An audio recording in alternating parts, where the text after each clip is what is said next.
నిజామాబాద్ జిల్లా కోటగిరిలో అంబేద్కర్ జయంతి వేడుకలు అంబేద్కర్ విగ్రహానికి పూలమాలలు వేసి నివాళి అర్పించారు. దళిత సంఘాల ఆధ్వర్యంలో అంబేద్కర్ జయంతి వేడుకలను ఘనంగా నిర్వహించారు. ఈ కార్యక్రమంలో దళిత సంఘాల నాయకులు మీర్జాపూర్, సాయన్న, బేగరి రాములు, పోజీరాం, పాల గంగారాం తదితరులు పాల్గొన్నారు. మహానాయకుడు అంబేద్కర్ ఆయన జీవిత చరిత్రలో ఎన్నో చేదు అనుభవాలు ఉన్నాయి.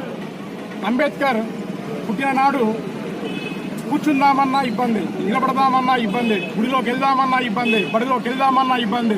ఆ రోజు అంత వివక్షలో ఆయన చదువుకొని దళిత జాతిలో మొట్టమొదటిగా మెట్రికులేషన్ పూర్తి చేసిన వ్యక్తి అంబేద్కర్.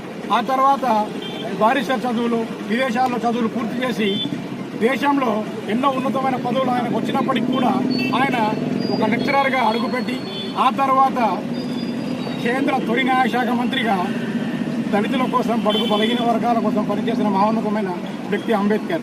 అంబేద్కర్ని కొందరికి ఆపాదించకూడదు. అంబేద్కర్ అనే వ్యక్తి అన్ని వర్గాల వ్యక్తి, అందరికీ కావలసిన వాడు. ఈరోజు సమాజంలో మనం ఫలాలను అనుభవిస్తున్నాము అంటే అంబేద్కర్ అందించిన ఫలాలే మనం అనుభవిస్తున్నాము. కాబట్టి అంబేద్కర్ అందరి వాడని అందరూ చెప్పుకోవాలి. అంబేద్కర్ అడుగుజాడల్లో మనం అందరం నడుద్దాం. ఎందుకంటే అంబేద్కర్యమైన ఘటనలు ఉన్నాయి. ఒకరోజు తన సోదరులతో పాటు ఆయన స్కూల్కి వెళ్తున్నప్పుడు దాహం వేసి ఒక ఇంట్లోకి వెళ్ళి నీళ్ళు అడిగితే దళితులను నీళ్ళు ఇవ్వని పరిస్థితి.